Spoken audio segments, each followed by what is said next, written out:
This episode of Wine and Crime is brought to you by Progressive Insurance. Do you ever think about switching insurance companies to see if you could save some cash? Progressive makes it easy to see if you could save when you bundle your home and auto policies. Try it at Progressive.com. Progressive Casualty Insurance Company and affiliates. Potential savings will vary. Not available in all states. Wine and Crime contains graphic and explicit content which may not be suitable for some listeners. Listener discretion is advised.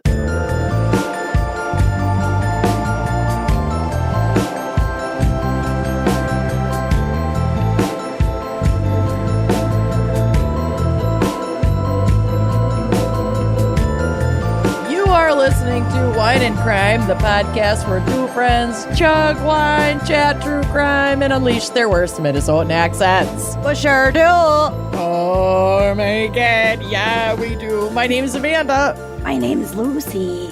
I don't know why it came out like that. Hey, I'm Lucy. We just spent a lot of time together, so we're still stimming. Also, June's been in a very growly mode lately. So lately we've been saying, "Go back to your mama, tiger." She sees, because Ocho is the tiger in the house. Yep. So when she sees him, she says, "Walk away, tiger." So he said, "Go back to your cave. Go back to your mama." Anyway, it's like combo pro wrestling threats. Yeah. And toddler play. I love it. That's part of our natural history, maybe? Yes. Guys, it all connects because this week we have a very special fan pick brought to us by Willow. Willow. She's using the dog's name? Yes. Our fan picker's true identity remains a secret. Anonymized but for your inconvenience. But their dog's name is Willow, and Willow's so fucking cute. Yeah, there's a picture of Willow on the drive that I spotted. Yep. She's a good dog. She's a good-looking pooch. But our fan picker has chosen natural history crimes and literally wrote my case for me. I did edit it a little bit. Yes. That was very nice of Willow, the human, to write that for you. It's amazing. It's a great case. I'm excited. So I'm very excited to get to it. But Willow also says, quote, "I started listening to your show 8 years ago when I was a first-year teacher." Oh, God bless. "I currently teach chemistry and AP biology." You're way too smart for us. Why are you listening to this show? "But before I became a teacher, I worked in the herbarium of my university." An herbarium is a museum, this one was not open to the public, only to researchers, that stored preserved plants, algae, lichen, and fungi. In the same building, there was the Museum of Paleontology, the Museum of Entomology, and on the third floor was the Museum of Vertebrate Zoology. God. I volunteered there as an undergraduate for a semester before I decided to study plants and labeled some tiny bones. They are all amazing and house so many incredible specimens. Okay, it makes so much sense to me now because I did not read this before recording the episode, so I didn't have this information when I readjusted the case that she provided. I get why you are so hardcore about this case. I get it now. And it's amazing and I love it and I am so excited and I want to go to this museum. So my question is, could we submit for a reservation under the, not guys, because we would actually do it, if we were researching for an episode, under the gals of researching for an episode? I wonder if you have to be like in professional academia to get in, or if you can like apply for a spot or reserve a spot for the purposes of research. Yeah, well, I'm sure there are for sale podcast press credentials that could get you in. I want to go bad. Also, where is it? It doesn't say. No, it doesn't say. Probably for privacy concerns. Yep, Willow understood. didn't say where they taught. But Willow, maybe email us. if you have answers to these questions, because this space sounds amazing and I want to go to there. It probably also depends on like where the museum is and where their funding comes from. Like maybe something that's federally funded would be a lot more tightly locked than, something that's not. Yeah, I want answers. We have Q's. We need your A's. Give me your A's. So we're very excited to talk about natural history crimes. And we have a very special wine pairing for this as well, because I couldn't resist the urge to team up with Ashwin for like a natural winemaking approach to the pairing for this week. So we have another very special Ashwin's Wine Corner. So let's kick it off. We have Ashwin back for Ashwin's Wine Corner for today's wine pairing. And I'm very excited about this one. I had a very minimal part in helping select this wine, mostly because I was like, listen, it's spring, finally. And myself and our listeners are fucking ravenous for rosé. So not to give it away, but yes, the pairing is a rosé today. So I am super excited to hear what you have put together for natural history crimes. Yes. First of all, thanks for having me back. Always. I'm glad, Amanda, you're not tired of me. I hope the folks listening are also not tired of me, but I'm thrilled to be here. You're loved. Thank you. I appreciate it. As someone who loves attention, my only concern is that the Ashwin Amanda, love scale will get tipped a little bit. I'm a Libra. I'd like us to stay balanced. So if you could, tone back being so fucking charming and approachable. Should I just be a bit of an asshole here and there? Yeah, can we bring the real sommelier side of you out at some point? Can I be an asshole? Yeah, I can. I'm capable. It would be actually really funny to see that, but I'm not going to put you on the spot. Maybe when we're in DC, maybe when we're in person. I know by the time that this is released, the DC show will be just around the corner. Because today, as this comes out, yeah, just about a month away. So as this comes out today, it's April 16th. When we record this, it is not April 16th, and we do, at the time of recording this, have some tickets left for our live show in DC. We are so excited. So please, if you haven't checked that out yet, head to wineandcrimepodcast.com and go to our events tab. And if there are tickets left, snag them, because it's going to be spectacular. And it'll be the first time that Ashwin and Lucy and I actually get to be together in person. Meet in person, which is nuts. We're stoked. Because we feel like longtime friends. Yeah, I think we were just talking about how I think we're almost halfway sold out after day one. So I hope there's still tickets left, but I hope there aren't. Amazing.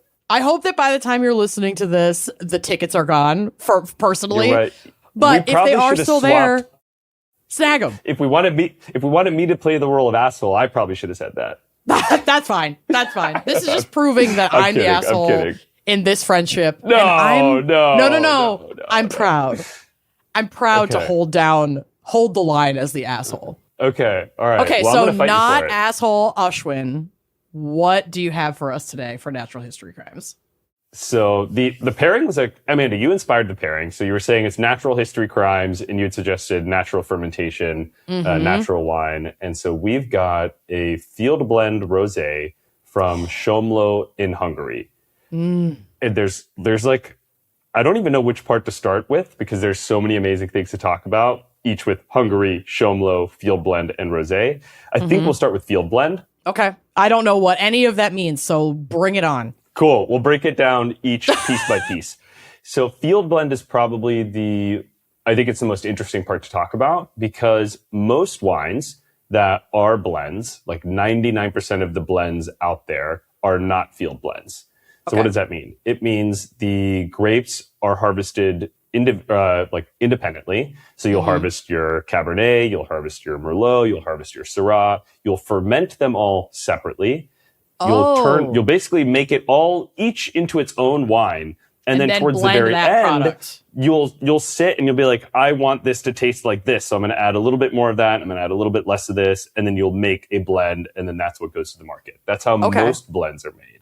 So it's much more, it's driven by a lot more decision making in the cellar. A field blend is when you harvest everything together, you put it all into one tank, and you allow it to ferment, and then you bottle the result.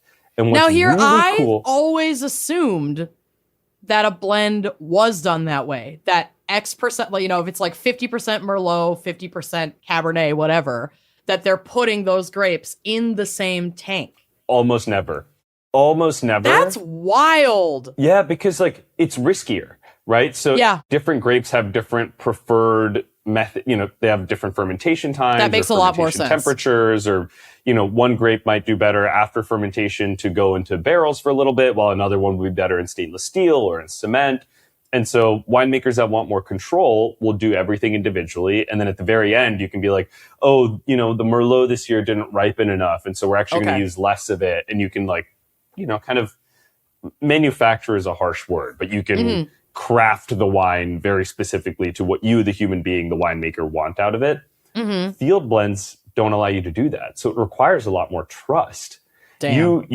You go into the fields, and this field blend is 35 different varieties. It's more, actually, I think it's 35 plus, more than 35 varieties. So you have 35 different types of grapes growing across this plot of land that you just harvest and put it all into the same basket, right? And then you dump all that into the tank. And the really amazing thing, like what I love most about field blends, is I would argue they are the most terroir expressive style of wine. Cool. Because you're controlling for the grape variety. So instead of tasting what does Pinot Noir taste like from this plot of land, you're really tasting what does wine from this plot of land taste like, because there's 30 different grapes in it.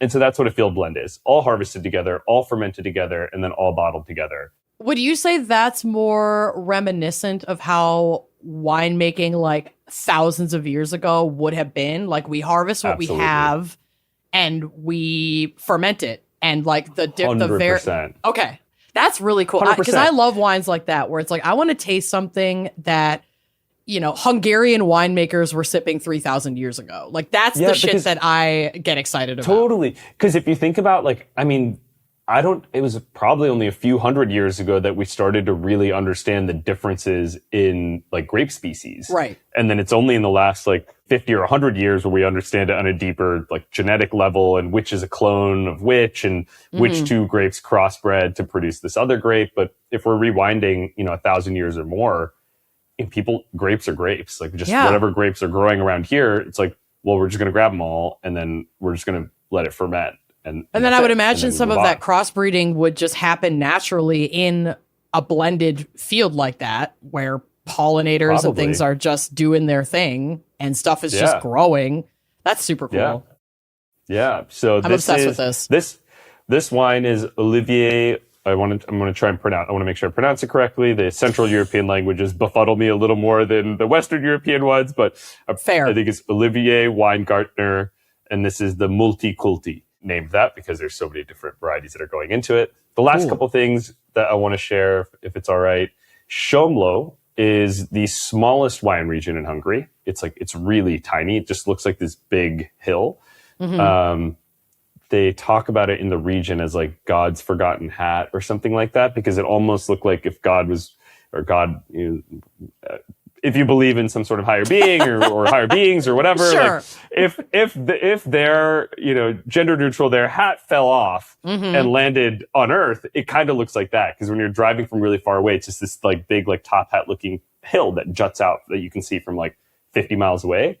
Yeah. So it's this tiny volcanic, hill / rock / mountain that makes some of the most stunning mineral driven white wines and rosé wines that you can find. In the world. They are just stunning and sensational. So, yeah. I have a pop quiz question for you. Oh, no.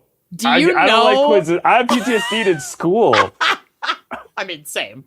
But do you know all 35 of the grapes? Oh, I do not. That's okay. Do not. I know I've got 5 or 6 of them. Yeah, 35 is a lot. That's a lot. That's a lot. So the 5 or 6 that I do know are Zweigelt, Kekfrankos, Cabernet Franc, Merlot, Gruner Veltliner, Boljardka, Pinot Noir, and then I guess like 30 or 29 others or 28 Okay, others. so I know Zweigelt, I know Cab Franc, Merlot. Yep. I know We did Gruner Cab Franc Veltliner. in one of our pairings. We did. I Yeah. obviously know Pinot Noir, but I have Yep. not heard of, what was it? Kik Francos? Kik Francos. Or Kik- Boglarka? So, yep.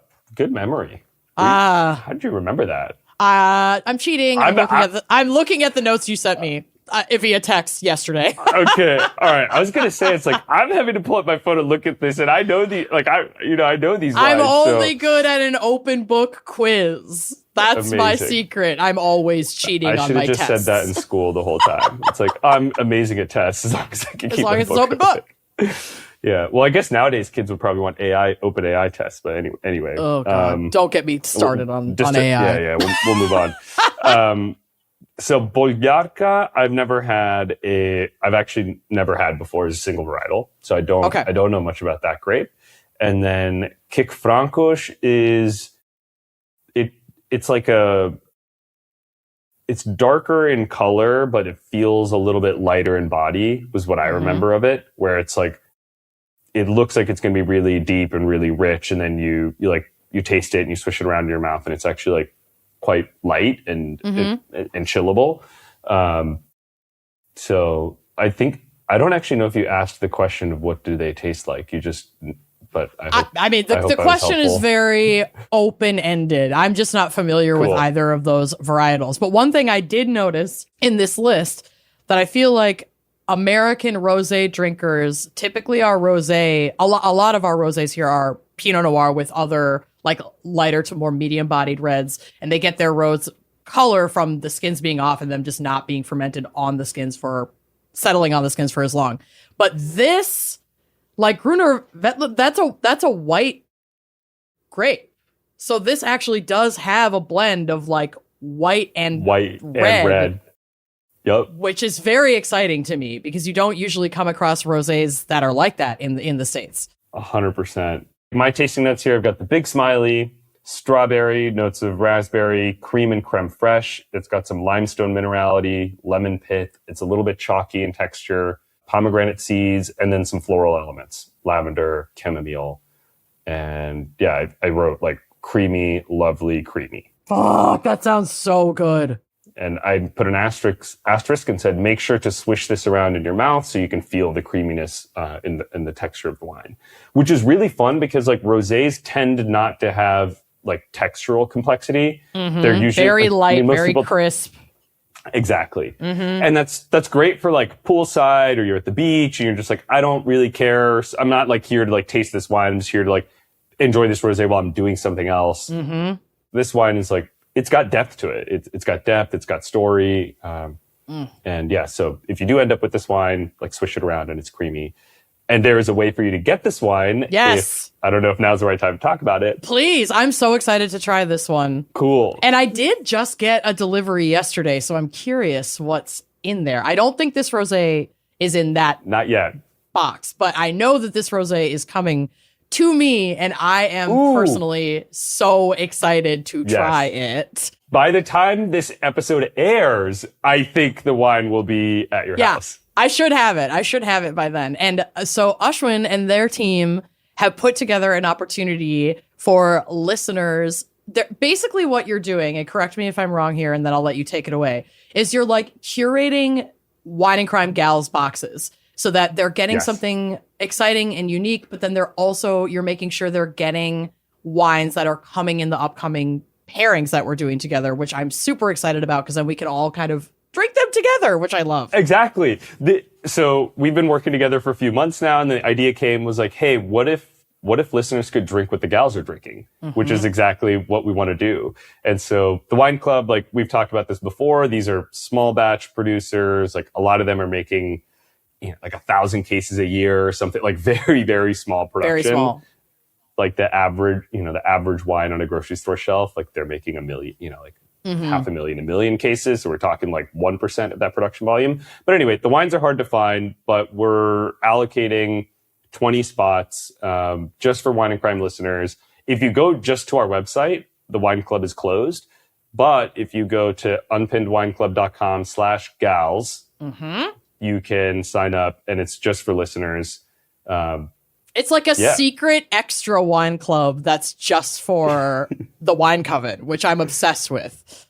Yeah, it's really one of the things that bothered me was like, we're talking about these awesome pairings, but most people can't actually get the wines. And now it feels like, hey, we're making it available for people who really love, and these types of wines aren't for everyone. I get that. But for the people that are interested in these more offbeat wines, like now there's a way for them to be drinking them as they listen to the episode, which I think is it's really cool. Like Ashwin's team, just to make very clear like how special this is literally setting aside these wines specifically for us, so that we can enjoy them. So like it's an added layer of exclusivity just for the Wine Coven, and it from like small business to small business, it's so meaningful that your team is willing to do that, and is also a testament to like how awesome the Wine Coven is, that they've been excited about the Unpinned Wine Club and all of the great, amazing, not just content that you're putting out, but like the really fucking cool wines that you're finding and tasting and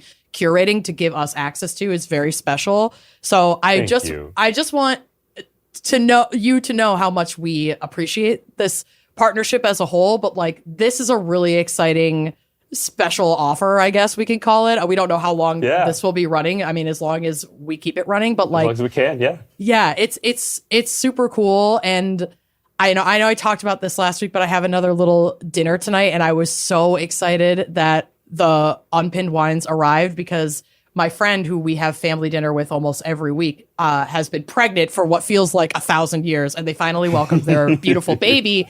And now I get to bring some more of these wines over tonight, and she can actually taste enjoy them. Yes. Yeah. So it's been fun. It's been so fun. Like, my husband doesn't drink, so I usually do save these wines for when A, I need a little nip, or B, I can be in community with other people who are going to share them with me, because that's the fun way to do it. And It's been awesome. Like, the conversations that we've had around these wines, just like the genuine excitement that my friends have had tasting them has been an additional part of the experience that I didn't really anticipate. And it's been so cool. Oh, that's amazing. This and the box that you just got, like some of the wines in there are insane. Like there are two varieties in there that I had never heard of and never tasted before, which like, hell yeah. In my world, I've been doing this for 10 years. It's like rare to come across something I've never even heard of. There's a red grape from Kakheti in Georgia called Jgia, which I was trying to do some research. I think it accounts for less than 0.002% of vineyard plantings worldwide. So it's like, there's basically none of this on earth. That bottle's in this box. That was another one where like I tasted it and immediately was like smiley face was the first thing I wrote. Like I didn't write no notes, it was like smiley face. And then, now let me like do my work and talk about it. I'm going to bring that bottle, and I'm going to send you a text tonight with a picture of all of us toasting with it. Amazing. It's going to be so fun. It's a wonderful bottle. All right. Well, to get your hands on a gal's box, once again, head to unpinnedwineclub.com/gals, and you can sign up for a membership and drink what we, the gals, and Ashwin, who is one of the gals now, are drinking every month. Yes, exactly. And it is gals, Gals, spelled, I think, the correct way, in my opinion. That is the correct way to spell it. Amazing. All right. Well, thank you for joining us once again. I know you'll be back next month with another pairing. We can't wait. I can't wait either. And we'll see you very soon. Let's go. Like literally see you. I know, instead of through a camera and a screen. Yeah, I can't exactly. wait. And across an ocean. Of course. Yeah. All right. We'll see you next time. See ya. Yeah, Lucy and I both have that wine in a very recent delivery. Thank you, Ashwin. Thank you, Ashwin. We are super excited to drink it. I am so glad that it arrived in time for us to enjoy this episode. But anyway, that's what we've got for this wine pairing, and we're going to take a quick break to hear a word from our sponsors, and then let Lucy take us away into our world's natural history. I'm going to snatch you up. I'm going to take you so far away. I can't wait to be snatched. Get ready to be snatched. I yearn to be snatched. All right, BRB. Honestly, in the dark ages, before I knew that Warby Parker existed, the process of getting glasses, getting like new glasses, cute frames, was such a nightmare that I just would wear the same, like I'd hold on to the same glasses that were falling apart way longer than I needed to. Many seasons. I didn't want to spend all the extra time and I didn't want to spend all the extra money. And honestly, Warby Parker completely changed the game. Yep, we're both obsessed with Warby Parker. I'm wearing a pair of mine right now, and I have gotten more compliments on these glasses than I think I have on any pair of glasses that I've had in recent memory. They're so cute. It's kind of wild. And I was able to use their virtual try-on, which is a complete game changer. You can literally try on glasses from your phone. Mm-hmm. It just projects them onto your face. It's really, really cool. And while I do have brick and mortar stores, yeah, you can just do it all from home on your phone, and then they'll just show up at your door in just, a very short amount of time. And when it comes to quality for the price, Warby Parker is, nothing else even comes close, honestly. So like Amanda said, you used to have to choose between like flimsy, outdated, busted frames or like spending half of your paycheck. Literally. And Warby Parker has totally changed that. Their prescription glasses start at $95. Mm-hmm. They also have prescription sunglasses. Mm-hmm. Like Amanda and I accidentally have matching ones. Yeah. We're just very big fans. We can talk about Warby Parker all night long. And right now, buy one prescription pair and get 20% off any additional prescription pairs at warbyparker.com/gals. That's 20% off additional prescription pairs when you go to warbyparker.com/gals. Did you know that Fast Growing Trees is America's largest and most trusted online nursery with thousands of trees and plants and over 2 million happy customers? They have all the plants your yard or home needs, including fruit trees, privacy trees, flowering trees, shrubs, house plants, all grown with care and guaranteed to arrive healthy. It's like your local nursery, but anywhere you live with more plants than you'll find anywhere else. Whatever you're looking for, Fast Growing Trees helps you find options that actually work for your climate, your space, and your lifestyle. Fast Growing Trees makes it easy to get your dream yard. You just click, order, and grow and get healthy, thriving plants delivered to your door. Their Alive and Thrive guarantee promises that your plants arrive happy and healthy. No green thumb required, just quality plants that you can count on. Plus, get ongoing support from trained plant experts who can help you plan your landscape, choose the right plants, and learn how to care for them every step of the way. Amanda knows I have been daydreaming planning my garden for this year, my landscaping. Yep. And trust me, Fast Growing Trees is on the docket. They are at the ready because I'm about to place a big old order. And you know what? You don't need a big yard or a lot of space to get a lot out of Fast Growing Trees. You can grow lemon, avocado, olive, fig trees all indoors, along with a wide variety of houseplants, all grown with care and hand-selected to thrive in your home. The quality is incredible. Yeah. They have their Alive and Thrive guarantee, so they are guaranteed to arrive healthy and ready to thrive in your yard. You can get help from the experts if you need it. My God, I am ready to just hit them up and be like, okay, I'm in zone 6. I want fruit. I want shade. Just give it to me. And I know that they'll be there to help me. They will. Right now, they have great deals on spring planting essentials, up to half off on select plants. And listeners to our show get 20% off their first purchase when using the code GALS at checkout. That's an additional 20% off better plants and better growing at fastgrowingtrees.com using the code GALS at checkout. Fastgrowingtrees.com, code GALS. Now's the perfect time to plant. Let's grow together. Use GALS to save today. Offer is valid for a limited time. Terms and conditions may apply. You know, it's a good time of year for a little spring reset in the closet. Let's focus more on quality over quantity. I know that I am due from a spring clean out.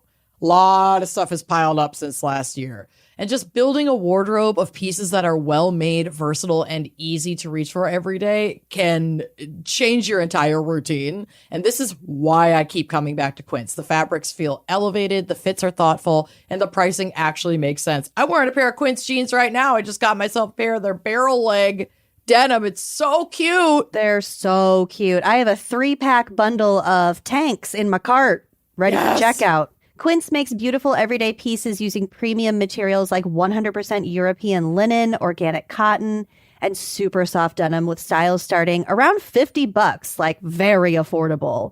Their spring pieces are lightweight, breathable, and effortless. They're the kind of things that you can throw on and instantly look put together. Also layering, hello, Midwest in the spring. Get out of here. Quince is what you need. And that same focus on materials carries over to their accessories, like their leather bags. Oh, so cute. Which are made from 100% hand-woven Italian leather and honestly look way more expensive than they are. I think about our trip to Florence every time I'm looking at their bags. Yes, they're gorgeous. They look identical as the leather from Florence.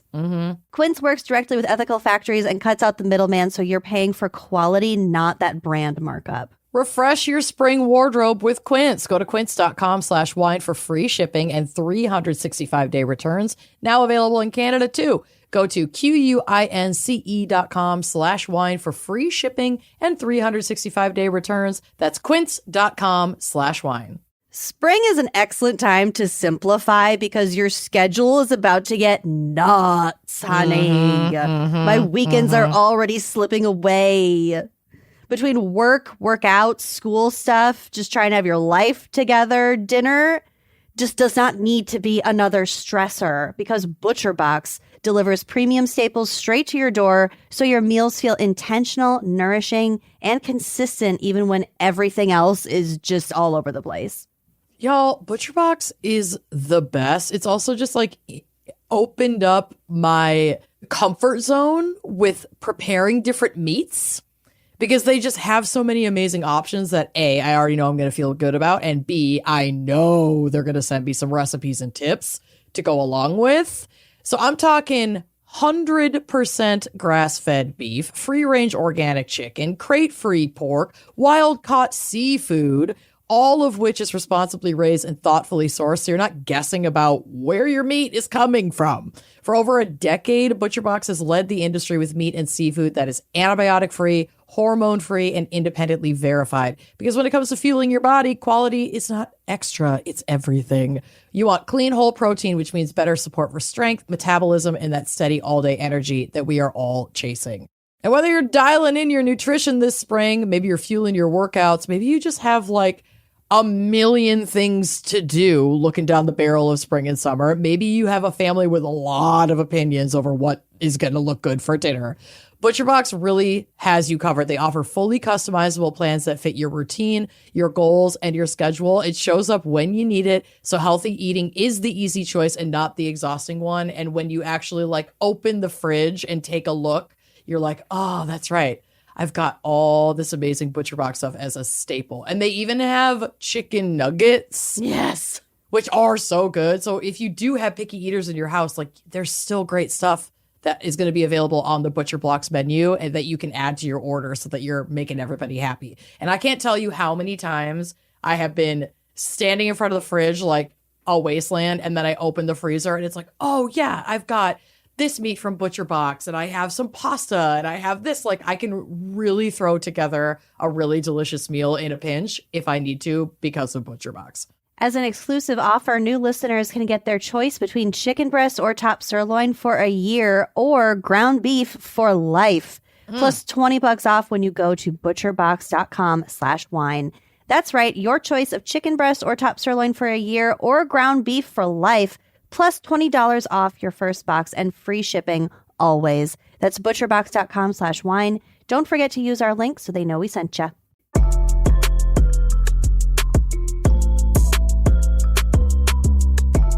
Lucy, what do you have for us for Natural History Crimes? Well, firstly, I forgot to mention our fan picker sent us a gift in the mail that I opened on our last happy hour. She's the one who made these mittens. What?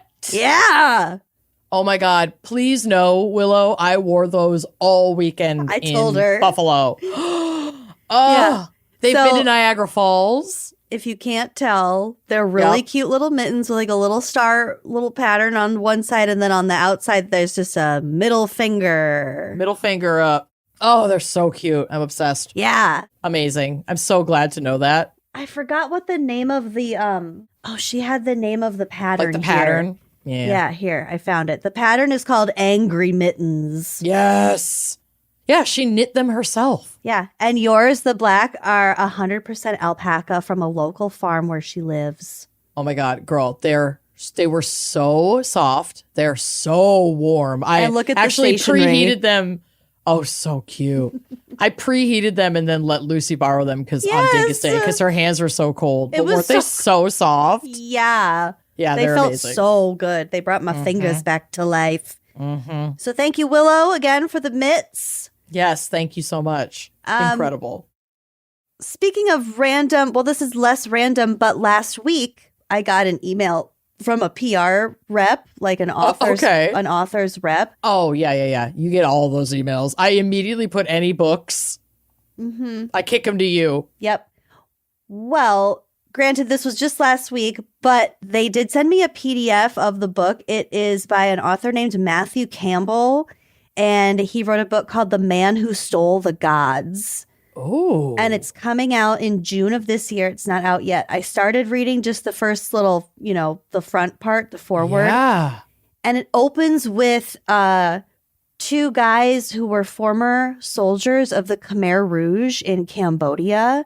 Okay. And how economic turmoil and, they're broke and the Khmer Rouge fell and their country is sort of in shambles. This was back in the 70s, maybe? I forget.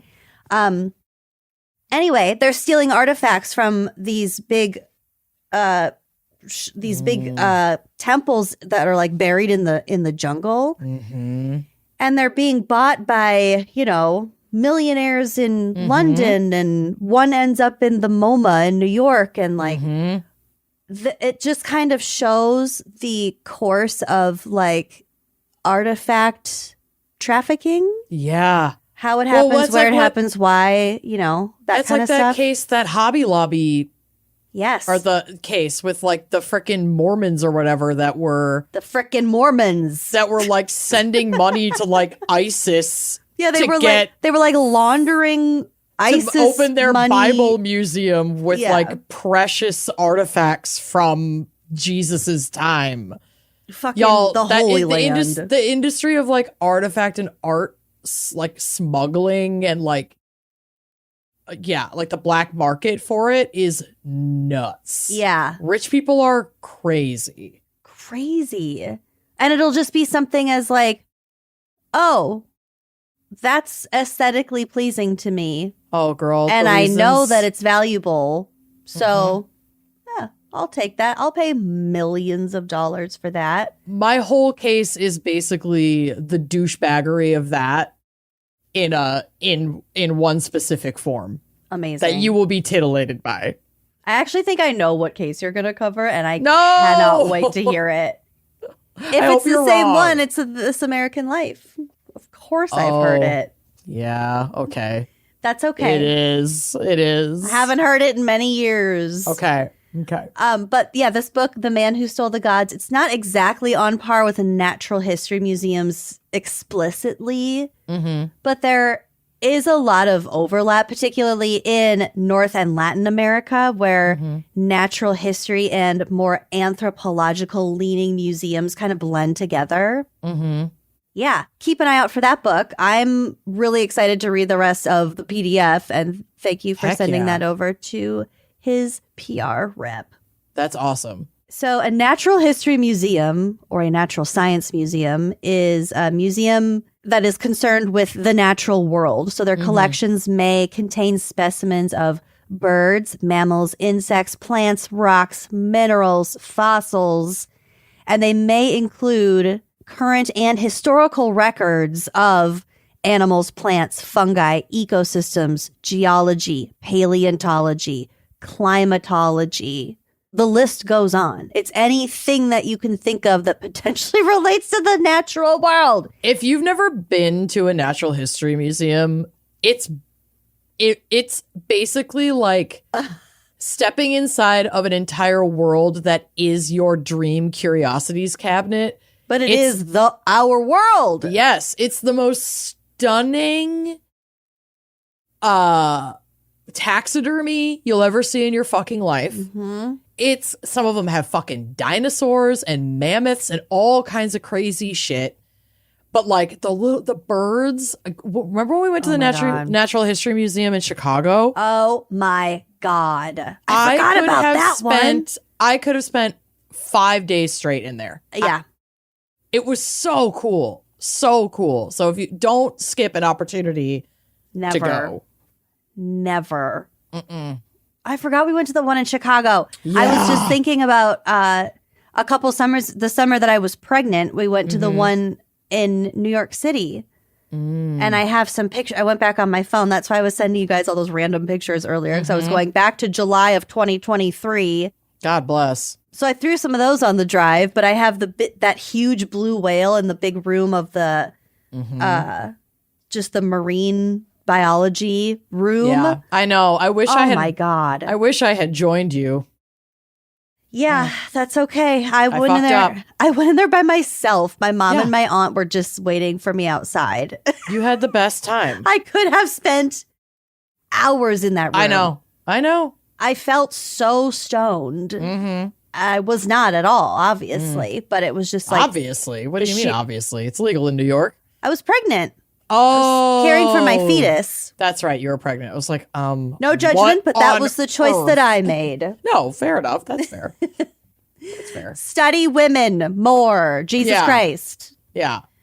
Okay, so these museums have their origins in the personal curiosity cabinets, literally built up by prominent white male individuals in Europe during the Renaissance and the Enlightenment periods. We will be coming back to this because, of course, colonization.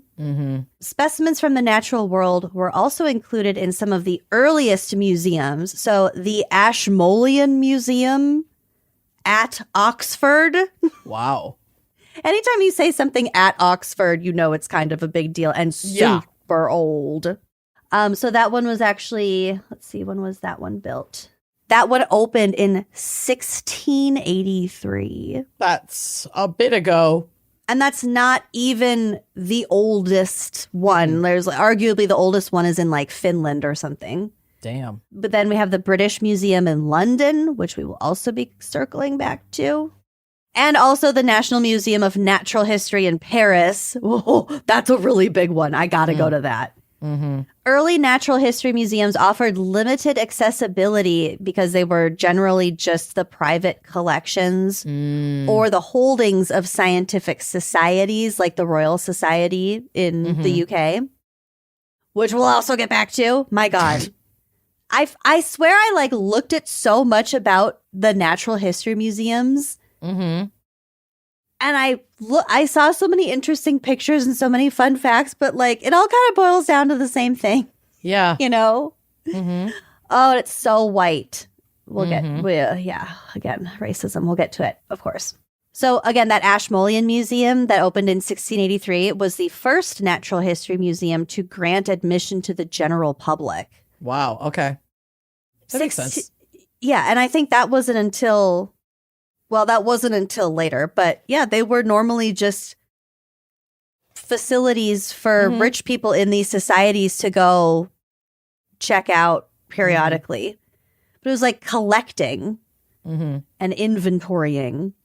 So major museums such as the Natural History Museum in London, the Smithsonian Institution's National Museum of Natural History in Washington, D.C. Oh, we have to go. I can't wait. This is the largest natural history museum in the world. Oh, have you been? No. Me either. But I'm blocking off a full 8-hour day. Oh, yeah. We are not making any other promises. That's a day. That's a shift.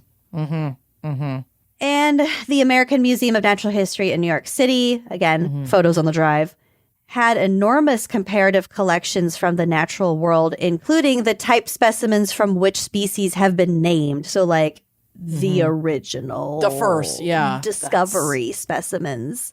That's wild. Such museums are international centers of taxonomic work and sustain considerable research programs. The dioramas. Oh. So just a little peek behind if you've never been to one of these kinds of museums and I'm just sort of rambling and you're like, but what the fuck is actually in the museums? Let me tell you. At the National History, oh God, all their names are the same. The one in DC. Both natural specimens, including, for example, millions of insects, plants, and fish, as well as cultural artifacts, such as hundreds of thousands of photographs, exist in their collection. Among the highlights are an exhibit on African elephants, a large exhibit on paleobiology that includes many dinosaur fossils, and an exhibit on gemstones that features the Hope Diamond. What? Yeah. We get to see the Hope Diamond? Yeah. That's fucking crazy. Yeah. In addition to laboratories and research facilities in the museum itself, including a fossil lab that allows visitors to watch paleontologists extract fossils and make plaster casts. It's Jurassic Park. I know. It's the ride where they sit in the. That's Dino DNA. Yeah, and it carries you Dino through. DNA. Oh my God, it is. The museum operates a marine research facility in Fort Pierce, Florida, and field stations throughout the world. Cool. And may I hearken back to a previous episode of Spooky Little Bitch? The Harken zoo. away. The zoo in DC, the Smithsonian Zoo, has their research lab. What's where I talked to Dr. Natalie Taco, Cool. who was the zoological pathologist. Yeah. Oh my God. Hi, Taco. Hi, Dr. Taco. Oh, so cool. So that's a peek into the Smithsonian Museum and New York City's American Museum of Natural History, which was established way later in 1869. Yeah, they're really late to the game. Pioneered in mounting field expeditions and in creating dioramas and other lifelike exhibits showing natural habitats and their plant and animal life. So this museum in particular mastered that diorama. Remember the diorama when we went to the Anthropological Museum in Mexico City? And they had under the floor, mammoth? the mammoth bones, so you could see the scale of them. And then they had the diorama was so fucking cool because it's representative of a site that they had gotten these remains from. And likely these remains were in the same place at the same time because it was early humans, not like Neanderthal. Well, yeah, I guess. Yeah, well, early humans are not Neanderthals. No, but early humans of some kind were fighting Bipedal a mammoth. hominids. Yeah, they had weapons and so they had excavated from this site bones from a mammoth, bones from humans, and remnants, artifacts of weaponry. And so they recreated the scene in this diorama and it was so fucking cool. You know I'm finding it right now. Oh, there's Lucy. Oh, I love her. She's so cute.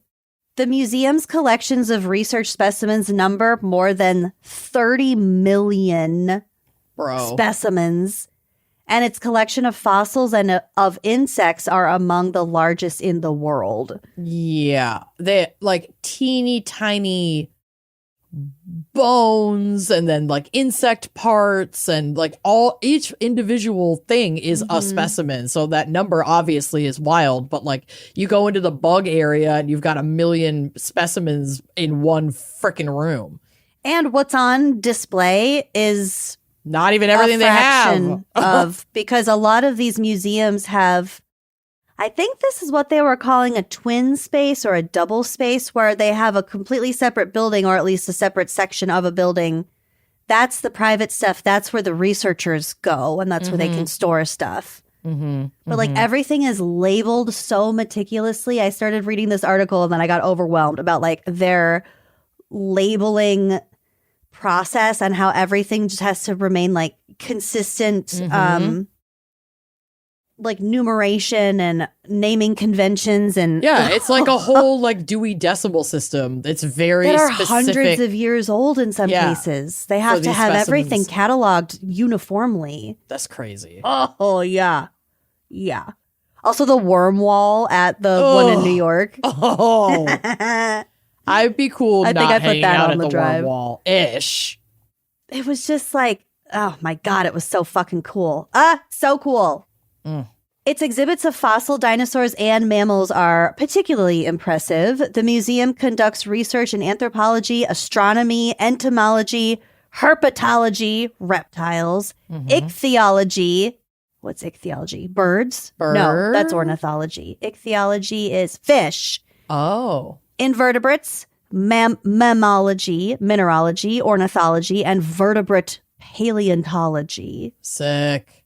The museum has a 485,000 volume library on natural history, as well as photo, film, and manuscript collections. Well, yeah, we know this because didn't I did a case a while back of those like idiot college boys Who stole the who books tried to steal those giant books. that are like 600 They're pounds? so heavy, so they ended up bailing on like all the. It was one folly after another, and there are definitely parts Oh of my my case God. today that reminded me of those fucking guys. Oh, I can't wait. It's like just hands off the natural history, the artifacts, the volumes. the Don't touch volumes. the volumes. Like, can we not? Yeah. Can we not?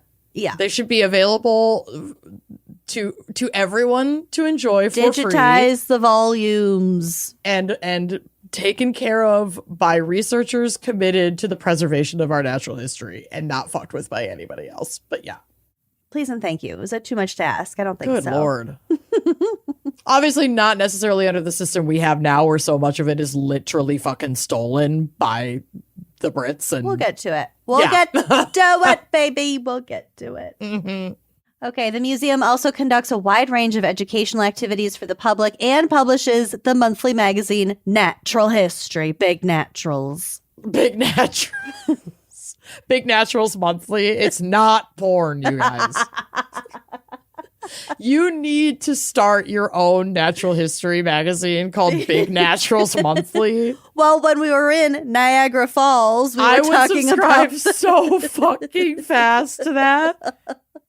it's just about beautiful natural sights, we wonders, kept looking at the waterfalls, falls and she's like, mountains. check out these big naturals. Big It's naturals. like They dying. were huge naturals. I'm making sure Big Naturals Thunderous. Monthly. Big doesn't Naturals exist. Digest. Ew. You could definitely do this. Okay. It's just The market on Big Naturals in terms of natural history, it has not yet been cornered. should and I think start it's your should I time. start an Instagram? I think you should start an Big Instagram Naturals called Big Monthly. Naturals that's dedicated to like beautiful photography of gorgeous natural Flora and elements from around the world. And I think a lot of people would follow it. Like, I will be your first subscriber. When you launch Big Naturals, fauna. Well, now that we've talked about it I on the think you show, have I think to. I have to. you kind of have to. You might be locked Will in. you help me John, run don't it? cut this. Can I give you the Yes? login info? Yes. I will absolutely co-run Big Naturals with you. Bonus for big natural features that resemble breasts. The Yeah. human breasts. Yeah. And big natural features that come in pairs, Yeah. especially oblong pairs. Yes. Mm-hmm. Cousins, not sisters. They're sisters, not twins. Mine are cousins. Yeah, yours are distant cousins. Once removed. Maybe twice. Step Yeah. by Literal marriage. step. Yeah, they're married in cousins by marriage. They're that mean cousin that like bullied you at holiday parties. And, Yeah, but, and then like, you were like, but you don't even go here. You're not his even mom related to married us. your uncle, and then they're Literally. since divorced. I literally had that cousin. Me too. He wasn't mean though. Oh, he was mean. I think he punched me in the stomach on a Christmas gathering. Abuse? What's Well, the statute whatever. of limitations? I'm pretty sure his life is fucking awful, so I think I ended up okay. Okay, good. I have not kept in touch. I haven't seen him in probably 25, maybe 30 years. Well, he's And I'm not even 40 listening. yet, so it's obviously been a minute since I've seen this guy. I haven't spoken to him since he punched me in the stomach. But if you're listening, When I was 6. you know who you are. Yeah. And I know you're not listening because you might be in jail. There's a good chance you're incarcerated. There's a high probability that our cousin group chat circulated your mugshot a few years back. Oh, I love a cousin group chat. Our cousin group chat is fucking amazing. Oh, it's the best. Cousins are the best. I love cousins. Okay. Back to Big whatever naturals. museum we were talking about. The Hayden Planetarium, one of the world's largest, biggest, forms part of the museum. What? Wait. What now? I literally, when you said Hayden Planetarium,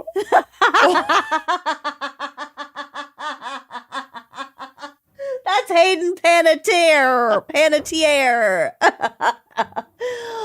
Hayden Planetarium. I was like, girl, missed opportunity. Why did you not collab? Hayden Panettiere night at the Hayden Planetarium? Are you fucking kidding me? Trademark, call us. We will set up this event. We have so many Sponsored good by ideas Big today. Naturals. The Big Naturals launch party is Hayden Panettiere night at the Hayden Planetarium. I love this. Somebody make this happen. Somebody at New York's what were we talking about right now? American Museum of Natural History. Somebody's Big Naturals get at us. We'd like to collaborate. It's We gotta have be a the really next good gals idea. Go. The next Are we gals both high go. right now? Yes. Is that impacting how great we think this idea is? No. We Not know even a little these bit. ideas are great. We know these are good. Okay.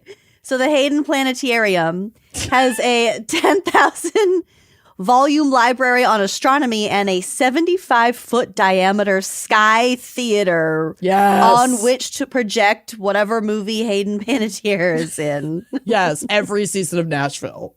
Ew. What else? No, she's been in other things. Every season of Heroes.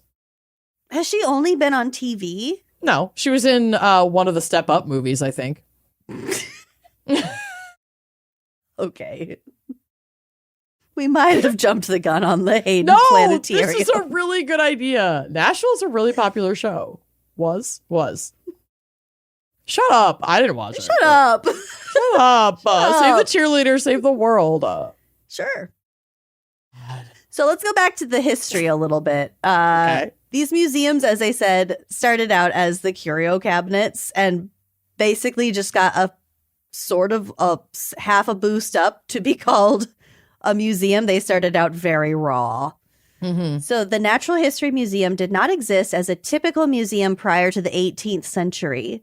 Civic and university buildings did exist to house collections used for conducting research. However, these served more as storage spaces than museums by today's understanding. Yeah, they weren't on display. They were just like cataloged. They were in like packed. drawers and stuff. Yeah. In fact, there's some cool museums. I went to one in Philly. I can't remember the name of it, and I'm pretty sure it was free.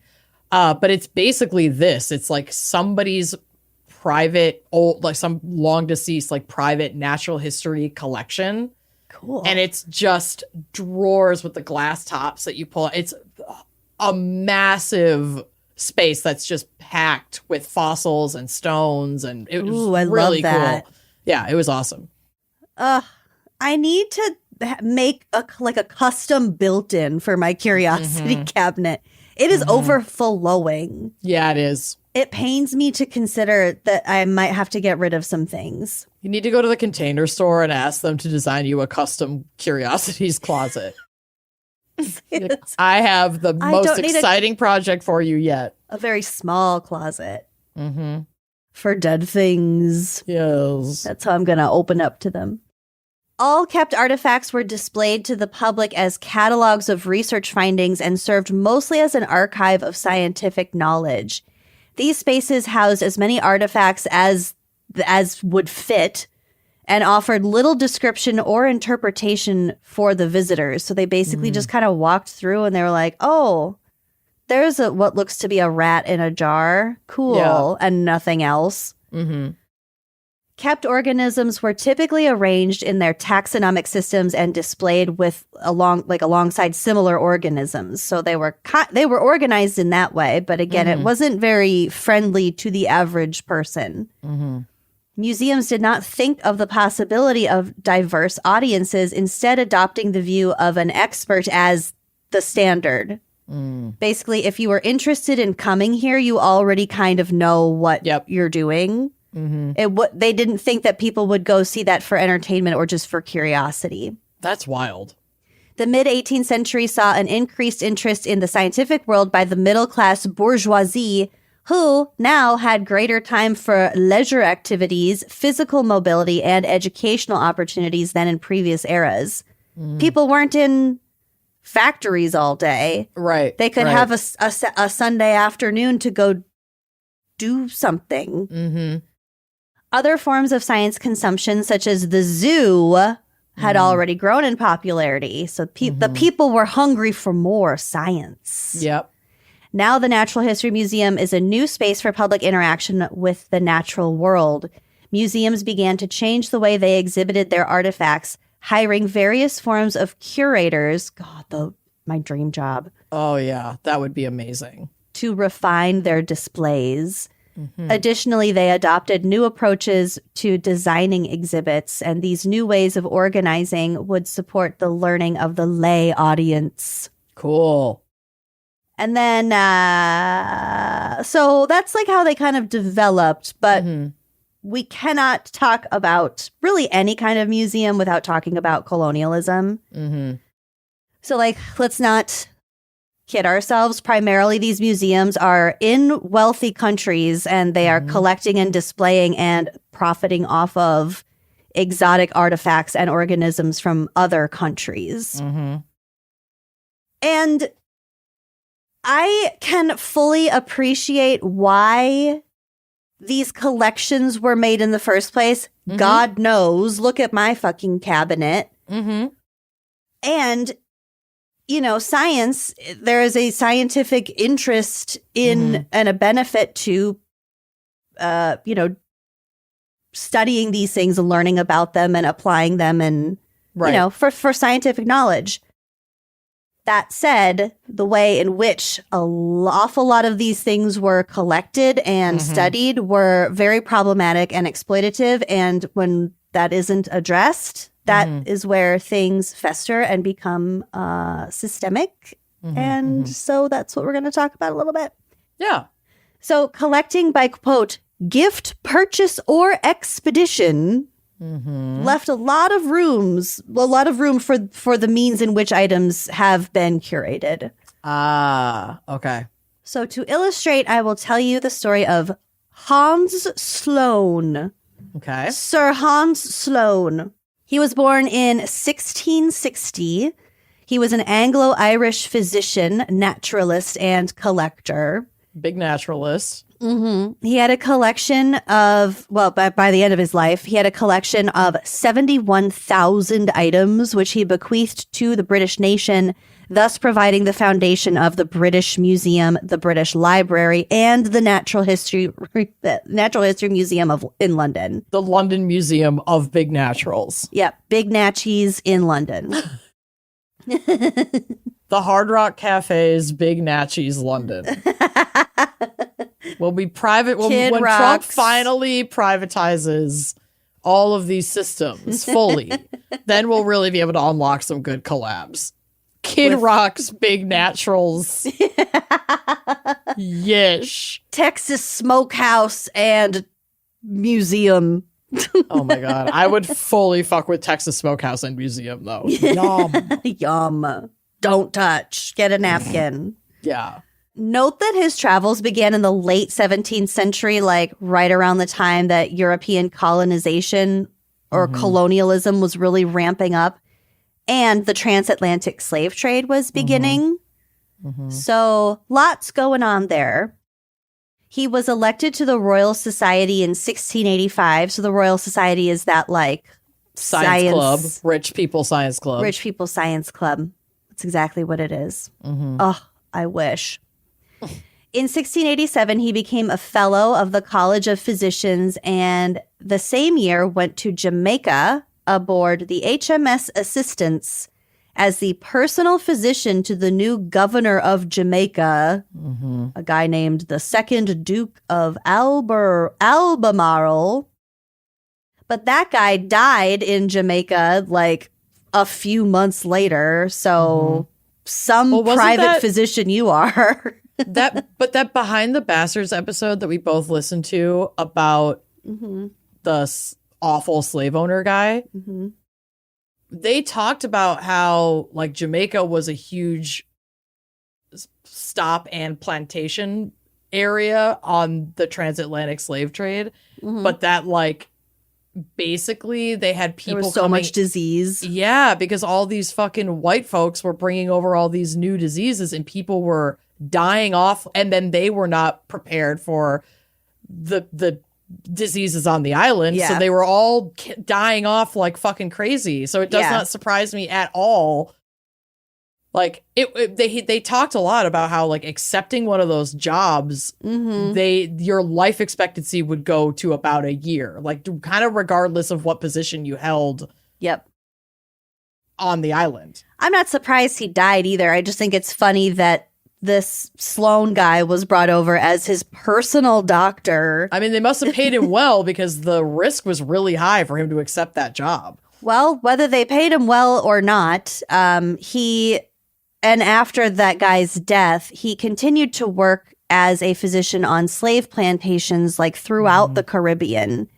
He visited several islands and collected more than 1,000 plant specimens with the help of enslaved Ghanaian men and women. They went out and collected these different plants for him and undoubtedly showed him how to use them. And then he added them to his collection and, hey, look what I found.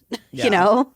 It's crazy when you just peel back a little bit. It's like almost every scientific and medical discovery has at least some pretty strong connections to like slavery, the transatlantic slave trade, and it's rough to definitely another shout out to a very challenging book, but everyone should read Medical Apartheid. It's really wild and very applicable to our current times.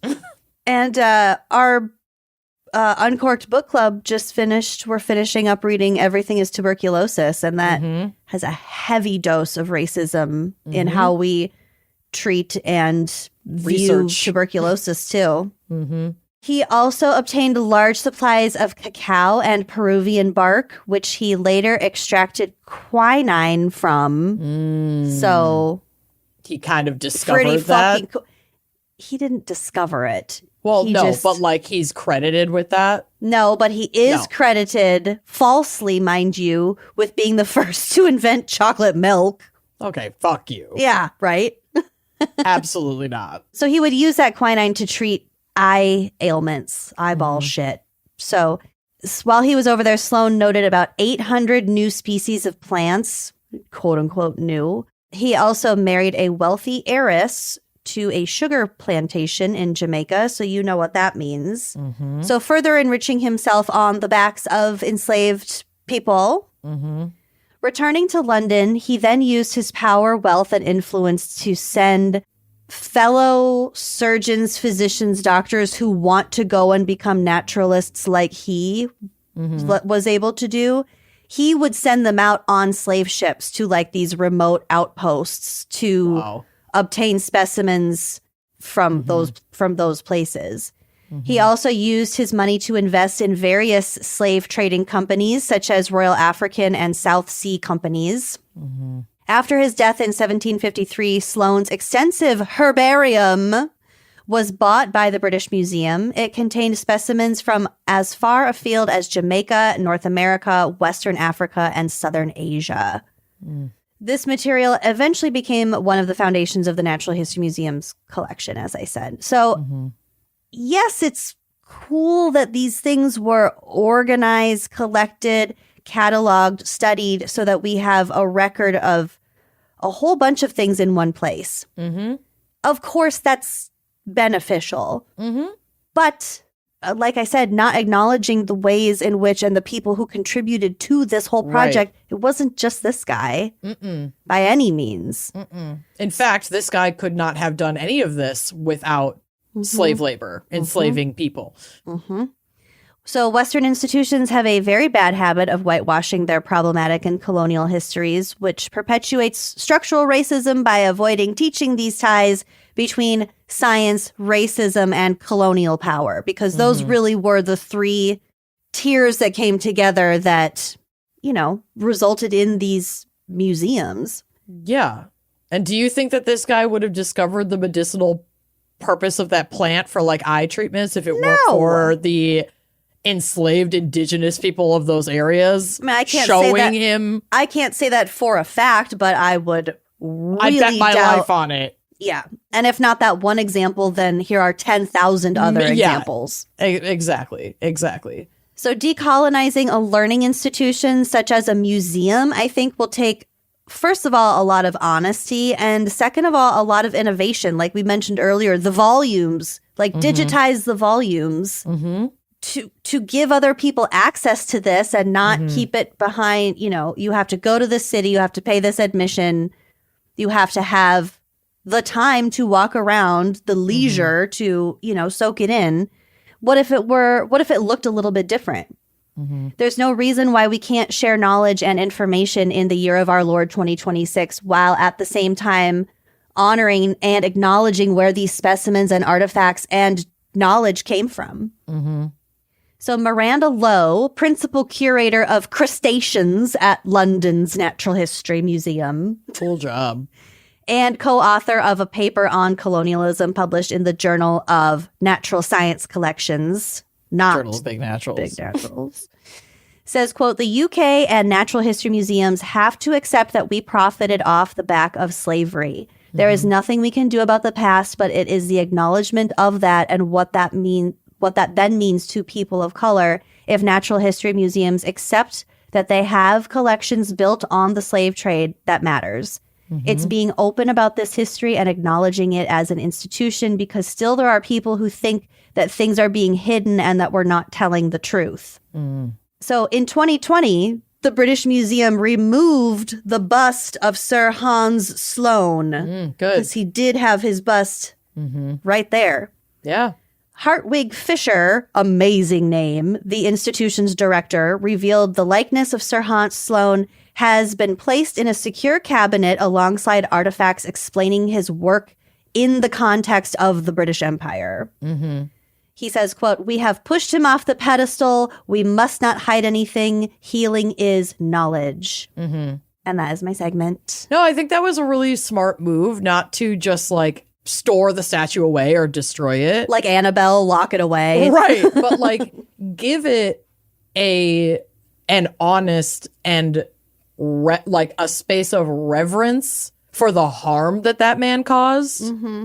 And yeah, not on a pedestal as an honorific of, oh, because of him, all of these specimens are here for you to enjoy. It's like, oh, well, yeah, but here's how he did that. You can acknowledge that he played a big role in this, but also like it's never just one person. No. And it's especially not ever just one colonial white guy.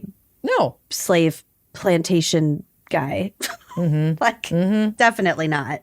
It's not that. Well so yeah, done. Thanks. That was fascinating. I just got wrapped up looking at all my photos on my phone of museums. I'm really excited to check out the Smithsonian. I want to see some big naturals. Yeah. And I'm ready to check it out. All right. Well, should we take a quick break and hear a word from our sponsors, and then I will be delighted to be refreshed with your case. Yes. And if you want to skip these ads, come join us on Uncorked and you can get all this content ad-free. And our book club. Woo! Anyone who's a parent knows that feeding decisions are not a one-time thing. You make them again and again, stage after stage. And too often, the options out there, whether you're feeding a baby, a toddler, or a big kid, just don't meet the standards that you want for your child. Parents are constantly asked to compromise on ingredients, nutrition, transparency, even safety. And it really makes you wonder, why does it feel like there are more high-quality food options for dogs than there are for kids? On top of everything else parents are juggling, that constant uncertainty is exhausting. And simply put, families deserve better. Yeah, that is exactly why I decided to try Little Spoon, and I'm not going back anytime soon. We have enough to worry about. Just take this one thing off of your literal and figurative plate. Mm-hmm. Little Spoon is one trusted place to shop meals and snacks for babies, toddlers, and big kids, all made with real ingredients without having to rethink every choice or lower your standards at each developmental milestone. Like, you don't have to go from the crunch balls to like a filet mignon just because you know where it came from. You know what I mean? Mm-hmm. It just shows up at your door and just takes that big decision off of your plate without compromising on what's important to you. And knowing that you're helping set your kid up with healthy habits for life is the kind of peace of mind that truly matters. I have a bunch of the toddler stage foods for June. Mm-hmm. You don't need to start from scratch. They've got little biteable pieces. They're cut to size, pinchable meals that make that transition to table food feel just easy. It supports self-feeding skills, palate extension, and also just real nutrition at the same time. Mm-hmm. All baby and toddler recipes are tested for over 500 contaminants, including heavy metals. Nice. Also, one very stressful thing to me is just like throwing snacks in the diaper bag as we're on our way out the door. So Little Spoon snacks are awesome. They're Beyond Smoothies and Yogo snack pouches. They make better for you versions of kids' favorites like Fruit Rippers, Cookie Dipsters. They're awesome. So feeding the kids does not have to be complicated. Little Spoon makes it easy with real nutritionally balanced meals and snacks designed for every stage. It shows up ready to go, takes the pressure off, and somehow still gets devoured, veggies and all. No artificial dyes, flavors, or sweeteners either. And you know what? That's a win I'll take every time. Get 30% off your first online order at littlespoon.com/WAC with code WAC. That's littlespoon.com/WAC with code WAC for 30% off your first order. Here's another gross fact. Traditional bed sheets can hold more bacteria than a toilet seat. I hate knowing that. I love knowing it. It's disgusting. It's very motivating to do your laundry. Mm-hmm. And it's not exactly what you want to lay your face on. And Miracle Made bedding is designed to fight bacteria and stay cleaner longer with silver-infused fabrics that actually prevent up to 99.7% of bacterial growth, which is pretty great. Yeah, that's obviously awesome. But my favorite thing about the silver in particular, which is NASA inspired, by the way, is that silver infused fabric helps regulate your body temperature. So if you're a hot sleeper, a cold sleeper, someone who changes sleep temperatures seemingly at random throughout the night, me. It doesn't matter because these sheets will keep you in the comfort zone all night long. And like Lucy mentioned, thanks to that antibacterial silver technology, Miracle Made sheets stay cleaner and fresher up to 3 times longer than regular sheets. So that means fewer odors, fewer wash cycles, and way less laundry. They also feel just as good, if not better, than sheets that you'd find at a 5-star hotel, but without the steep price tag. They're smooth, they're breathable, and ridiculously comfortable. And I gotta say, we've been sleeping on these for a long time now. Miracle has been a sponsor for a minute, and they hold up wash after wash. They always come out looking clean, feeling really fresh, still feeling really soft and like luxurious to the touch. It always impresses me every time I take these out of the laundry. Also, all that hidden bacteria in your regular sheets, it's clogging your pores, baby. That could cause breakouts. Miracle Made's antibacterial design helps you sleep cleaner and clearer night after night. Upgrade your sleep or give the gift of better rest. Go to trymiracle.com/gals to try Miracle Made sheets today. You'll save over 40%, and when you use promo code GALS, you'll get an extra 20% off plus a free 3-piece towel set. They make an amazing gift, and with a 30-day money-back guarantee, there's no risk. That's trymiracle.com/gals, code GALS at checkout.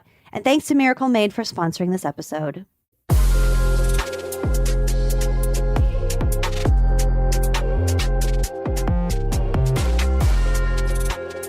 Okay, we're back. We did just on our break create both the Instagram account big.naturals.monthly, so come follow us at big.naturals.monthly. And I created a Gmail account where Lucy will have to add this to our Instagram account. Done bio. doing it now. I created a Gmail account so you can literally show us your big naturals at gmail.com. Send us a picture of some big, beautiful, natural thing that you saw in the world, and it might make it onto the Instagram account. Big Naturals Monthly. Why it's monthly, I don't know. We are big fans of big nature. Big fans of big naturals. Show us your big naturals at big.naturals. Monthly at gmail.com. No, the Gmail account is... what's the Gmail? The Gmail is literally show us your big naturals at gmail.com. So I just wrote, show us your big naturals at show us your big naturals at gmail. Guys, this is the best idea we've ever had. Show us your big... I'm gonna get No, you're not. Naturals. You're good. I wrote naturals at gmail.com. We're not requesting titty pics, by the way. We're requesting like waterfalls and glaciers. Yeah, that's why we have to put a bunch of pictures on it so you understand the assignment. Right now, the account is just empty and people are not going to understand. I've already followed a bunch of people, too. They're going to be like, followed by Lucy and Amanda. Oh, okay. It's something fucking weird. Okay. Okay. While you work on getting some big naturals up on our new Instagram account, I am going to tell you a story that you're going to love because it has so many cool birds, and I found pictures of every cool bird that is mentioned in this case and put them on the drive for you specifically. Oh my God. We played the most fun bird game when we were in Albany. Because Lucy knew all the answers and the rest of us knew none of them. And now I know how to identify a nuthatch. It's got the narrow head. It's got the long legs so it can hang upside down. Okay, nerd. In 1823, Alfred Russel Wallace, A.R. Wallace, was born in the Welsh village of Llanbadach in County Monmouthshire, which is about 189 miles, or if you're one of these, 304 kilometers south of Peterston. Thank you, Willow. He was the eighth of 9 children and spent his formative years working as a surveyor for railroads with his older brother. This is how he got his start looking at fossils and collecting plants and animals by blowing up rocks for railroads. Kind of cool. Okay. In 1849, at 26 years old, so elderly for 1849, he spent 4 years in the Rio Negro of the Amazon River. He spent that time collecting animal specimens as well as being sick with malaria and, as we learned about these other collectors, exploiting native peoples. So very similar situation. Yeah. Similar MO. In July of 1852, he set off back to the UK on the Helen, I assume a ship named after my grandmother, even though she wasn't born yet. Barely. After 25 days at sea, the ship caught fire and sank, taking with it a career-establishing body of work. Sinkable Helen. Yeah. The loss included approximately 10,000 specimens of birds, eggs, fish, beetles, and plants, including 34 live animals. Oh my God, that's a tragedy. He was only able to save a few notes and sketches from his travels. He survived. Many members of the crew survived. He and the crew were forced to drift in shitty lifeboats for 10 days until they were picked up by a random passing ship.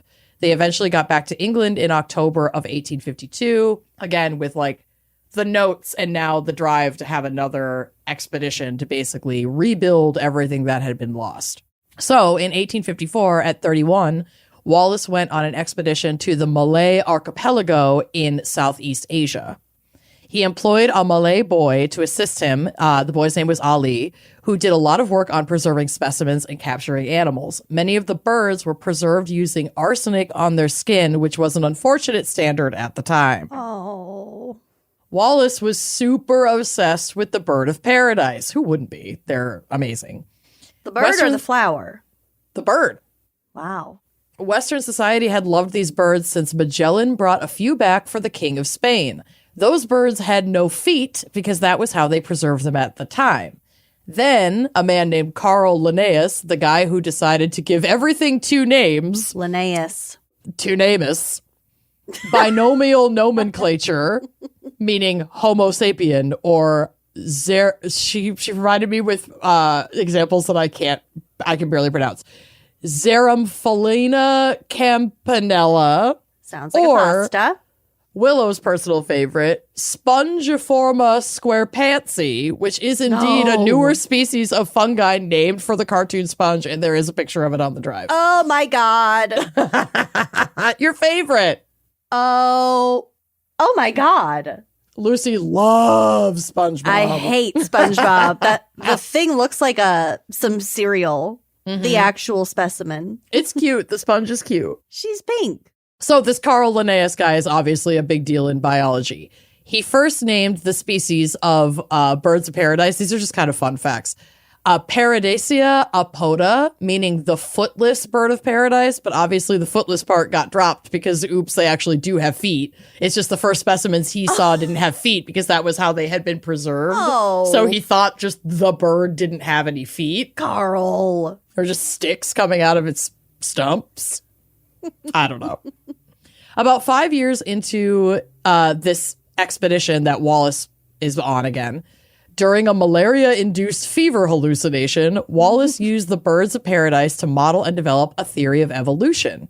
He then wrote everything down and sent his article to Charles Darwin, ever heard of him, who coincidentally was also writing his famous work on evolution, and both were published in the same year of 1858. So this guy, gosh. Wallace and Charles Darwin, both put out writing about the theory of evolution, and Wallace had even shared some of his research on the bird of paradise with Charles Darwin. And so there were some rumors that maybe Darwin stole some of the work from Wallace, but most people agree that it was mostly just a coincidence that they both came to from like studying very similar things and they were contemporaries. So this does happen. Yeah. Darwin obviously became much more famous for it, but Wallace didn't hold a grudge against him, apparently. During Wallace's 8-year expedition in the Malay archipelago, he collected 310 mammals, 100 reptiles, 7,500 shells, 13,100 moths and butterflies, 83,200 beetles,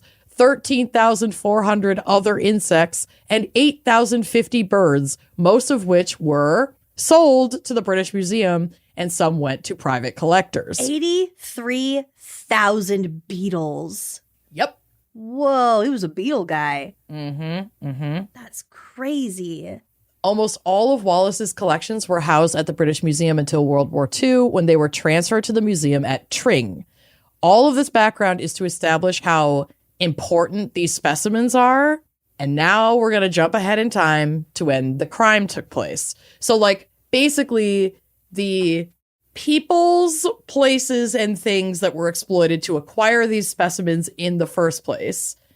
And then the significance of these specimens to literally, like, affirming / helping to establish the theory of evolution. Yeah, for real. These kind are of important. Incredibly important things that people quite literally died for us to be able to see them and interface with them. Which, as you pointed out so well in your segment, is like important for us to honor and remember, especially when we are in those spaces and like engaging in that kind of content. Mm-hmm.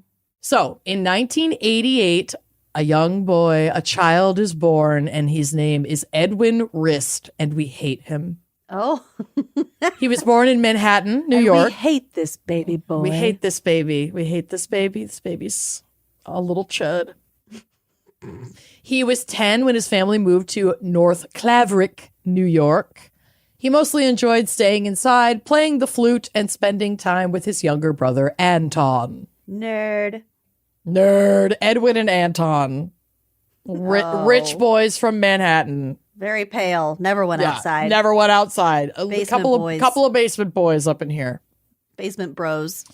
The boys were homeschooled by their parents, and it showed. I don't know, actually. I mean, I do kind of know. You can look at a picture of Edwin on the drive. I picture Barron Trump. You're not far off. Yeah. You are not far off. Oh, he sucks. Yeah, he kind of Look at sucks. his little flute. Yeah. Late in the summer of 1999, Edwin saw a Victorian salmon fly on television, and the 11-year-old could not focus on anything else. Do you know what a Victorian salmon fly is? You should. Well, it's like a fly fishing fly. Correct. Yeah. Correct. Flies like for fly fishing, and I did put a picture of a Victorian salmon fly on the drive. They are stunning. Do you remember when I used to tie flies with my dad? Yes.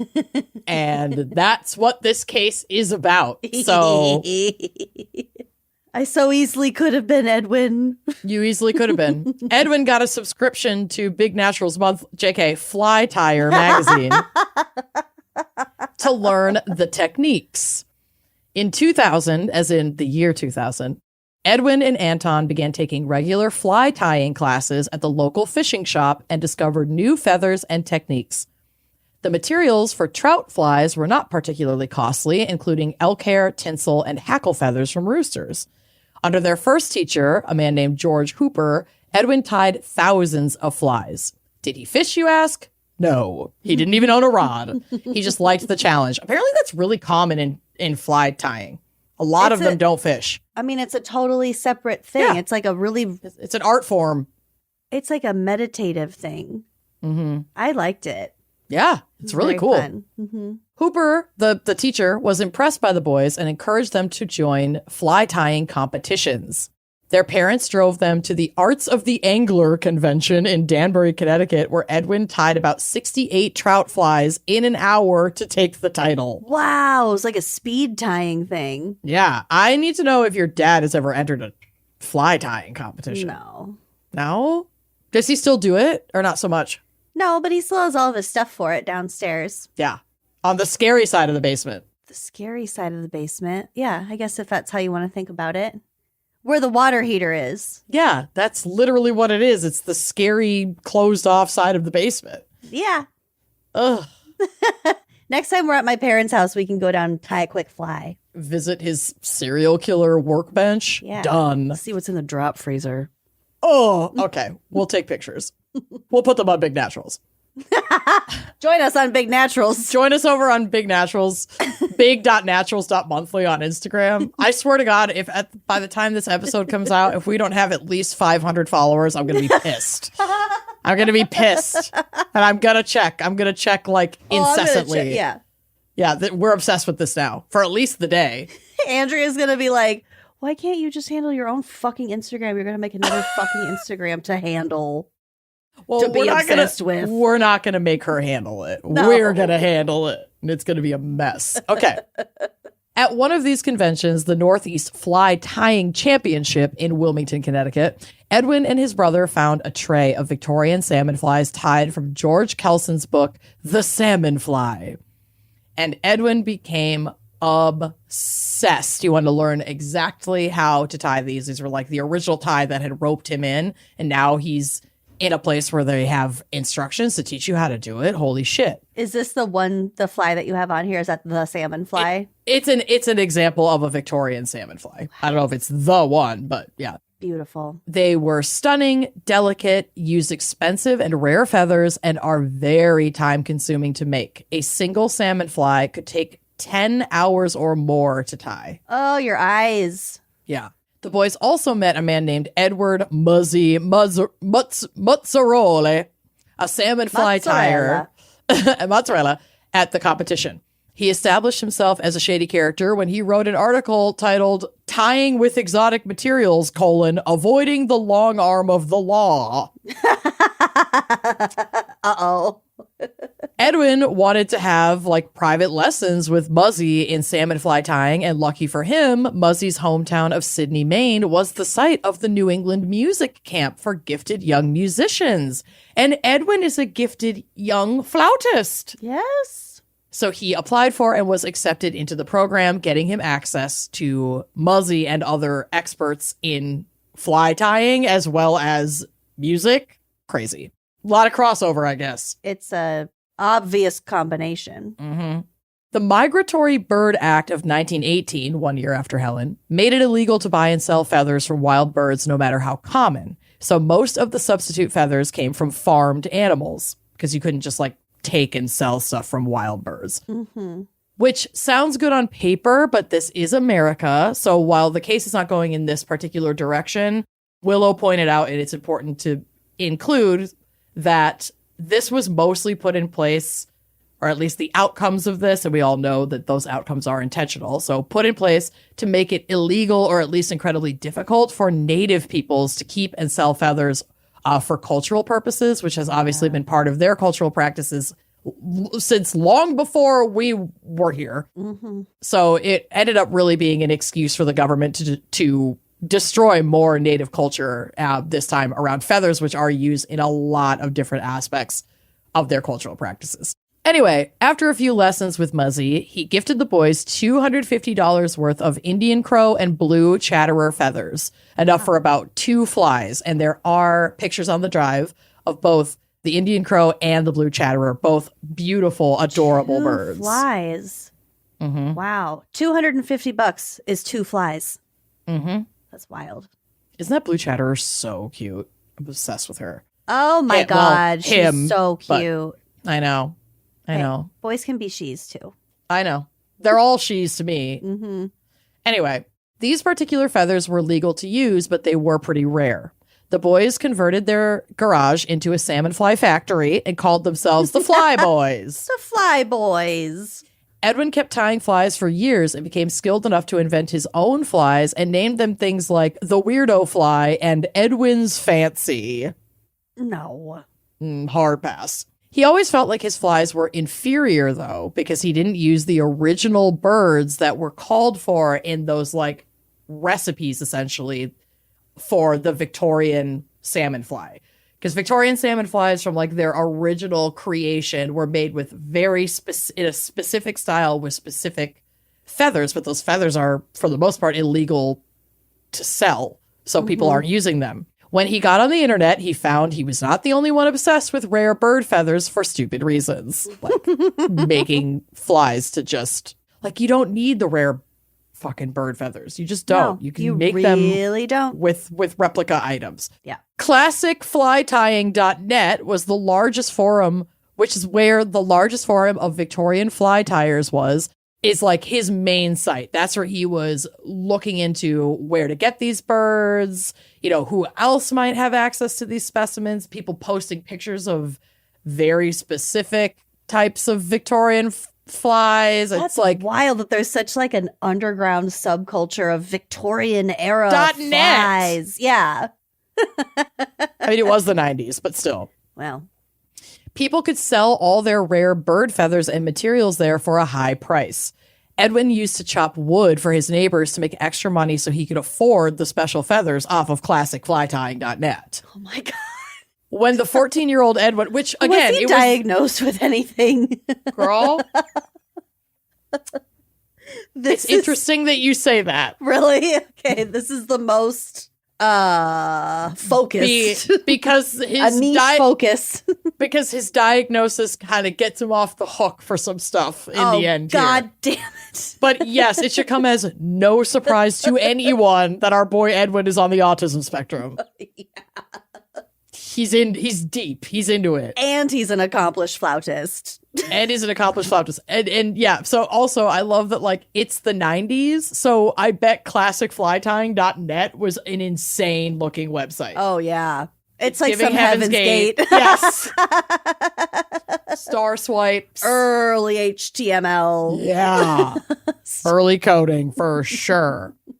So Edwin, he's chopping wood to get extra money to pay for these feathers. When he was 14, he places a call to someone who's like running feather sales, and he gets on the other end this like the voice of like a chain smoking ex detective that's selling these feathers on classicflytying.net.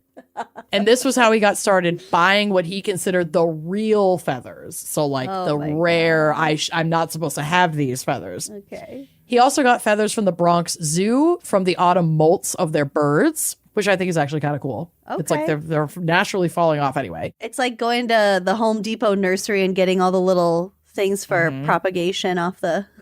Yes. And it's important to note that like the law and why this article, like how to evade the long arm of the law, is mostly about sale of items that are using these. So like acquiring the feathers is not necessarily the really hard part. It's profiting off of the acquisition of the feathers where you have to be shady. Mm-hmm.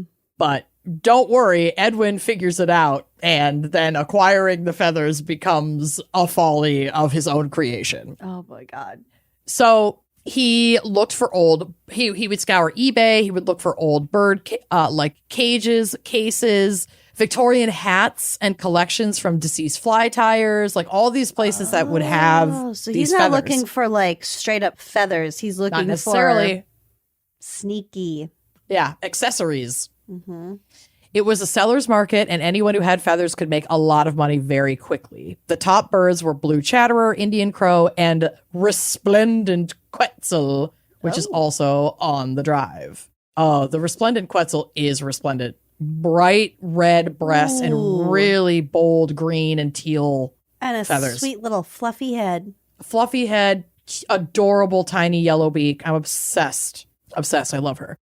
Edwin was traveling to New York City every week for flute lessons and performances as he earned a spot in the New York Youth Symphony's orchestra. He was also in chamber music and composition programs, as well as in the Interschool Orchestra of New York. So he's a busy bee. He became a regular at the Museum of Natural History, and he got an internship in the herpetology department. Meanwhile, his parents decided to breed labradoodles. I love that Willow included that. I kept it. In the fall of 2007, he started his studies at the Royal Academy of Music, but he couldn't stay away from fly tying for long. He went to conventions and bought feathers in London. Then he decided to go to the museum at Tring. And if we remember, that's where many of those rare specimens from from the first beginning guy. of the story, are housed. Edwin discovered that researchers and artists could go and see the collections with an appointment. So he emailed the museum under his own name, which is the first indication that we're not dealing with this Meredith criminal, and told them that a friend of his at Oxford was doing a paper on birds of paradise and asked him to take high-resolution photographs on his account.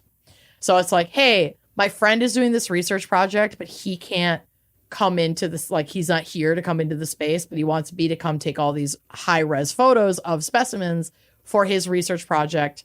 Can I get an appointment? Mm-hmm. And the museum is like, sure, but we're going to need the email address of the Oxford student and verify the request. So then Edwin creates showmeyourbignaturals at gmail.com, a fake email under his friend's name. And when the museum sent the verification email, it just goes directly to Edwin and he responds, yeah, I gave him permission. Like, this is exactly what I want. And he gets his appointment. Sneaky.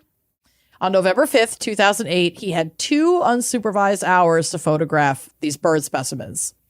Each cabinet had drawers filled with birds, dozens and dozens of birds in these drawers. Oh my God. The first bird he pulled out was the magnificent rifle bird, which I do have on the drive. And I always remember that like iconic scene in the Planet Earth series of, they're the ones that and the female look like an umbrella ignores. and they dance around. Yeah, while being fully ignored by the female. I'm obsessed. I saw a video this morning of a female octopus, and there was a male octopus who wouldn't leave her alone, so she started chucking rocks at him. Atta girl. Oh, atta girl. I love it. You'll love to see it. This is the way. This is the way. So he pulls out these magnificent rifle birds. Each of these birds, with their like wings open, is about a foot in length. Oh. They're big. The biodata labels are the most important part of the museum specimens. In 2008, 10 rifle bird feathers had sold for $50 on that .net forum, which doesn't sound like a crazy cost, but with more than 500 feathers per breast, that whole specimen could fetch more than $2,500. These birds represent 10 feathers. 10 feathers for $50. I thought you were saying 10 birds for $50. No, so it's like $5 per feather. Wow. Yeah. Very cool. These birds represent hundreds of years of biological history that could be used in research to aid the preservation and understanding of wild bird populations and ecosystems. But all Edwin saw when he looked at them was the potential profit. So it fucks up the structure in which they're like meticulously arranged and cataloged. And then it also fucks up. It's just fucked up to take these birds, to take these specimens just to make your fucking very specific fly ties. But at this point, is he wanting to tie the flies with the feathers, or is he wanting to sell them for this much money? No, he wants to tie the flies with the feathers and then sell the flies. Oh, okay. He wanted to own those birds. He wanted to be the king of the fly tying community. His flies would be unmatched, and he could write a book on fly tying. He could also sell the feathers and make a buttload of money. So yeah, it's both. It's like selling the feathers, becoming the best in the fly tying business, selling the fly ties, building a whole career off of it, basically. A lot of ego in here. Meanwhile, his parents' Labradoodle breeding business collapsed in the 2008 financial crisis. Willow! I need more about that, Willow. Those details. They are not relevant to anything in the story, but you included it and followed up, which I fucking love. So I need more info on why that's Meanwhile, their Labradoodle breeding business collapsed in the 2008 financial crisis. Listen, I'm about to ruffle a lot of specimen feathers, but fuck your Labradoodle breeding business and fuck Labradoodles. Those dogs are nuts. Oh, I saw They're one walking. too much. I saw one walking this morning. They're very cute. Yeah, they're too much. Yeah. I'm over it. I'm done. Okay. So Edwin's also getting ready for auditions for Flout, and he wanted to buy a newer, fancier flute and had his heart set on a $20,000 solid gold flute. Okay, Lizzo. Right? My God. But like Lizzo wouldn't even be that extra about her flute. Fucking chill, dude. In the process of hatching his plan, he made a Word document on his computer titled, quote, Plan for Museum Invasion, doc. Where he listed things like tools he would need. Yep, Creed thoughts. Tools he would need and plans for his heist. Later, while waiting in a doctor's office, he stole a pair of latex gloves. Oh. Then he ordered an 8mm diamond blade glass cutter and 50 mothballs all through his own personal eBay account, which was apparently Flute Player 1988. Oh my God. He studied his photographs and maps of Tring, and he was ready to steal some dead birds. The morning of June 23rd, he woke up and performed at the London Soundscapes, and in the evening, he took the train to Tring. The train to Tring.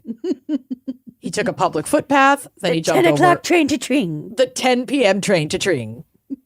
He took a public footpath and then jumped over a wall, snipped some barbed wire, and then got to the window that he wanted to break in through and started to use the diamond glass cutter to cut the window open. But he immediately drops it and it falls into like a moat water feature that's around the outside of the museum grounds.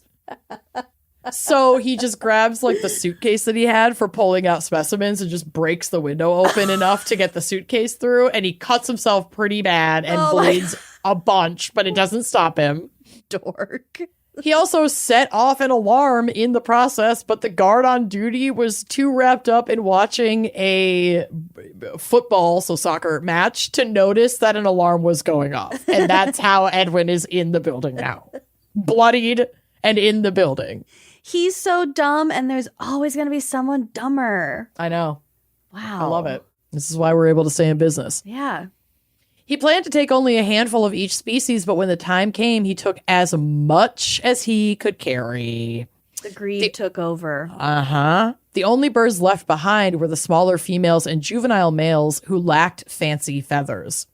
He took 47 Indian crows, 98 blue chatterers, Whoa. 17 flame bowerbirds, which are fucking cool. That there's a flame bowerbird on the my God, drive. beautiful. Bright orange and yellow. They're so pretty. To be fair, I want these feathers too. Well, yeah. Who wouldn't? They're stunning, but we're not going to do any of this. No.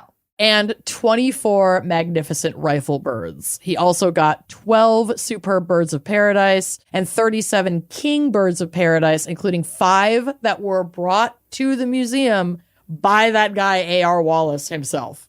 Damn. He got away with 299 birds in total.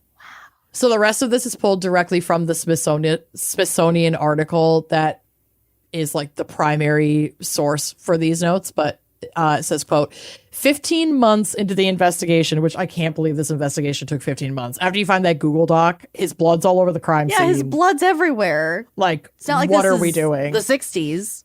But I guess. Edwin Rist was arrested at his apartment and charged with masterminding the heist. Surrounded by Ziploc bags jammed with thousands of iridescent feathers and cardboard boxes that held what remained of the skins, he confessed immediately.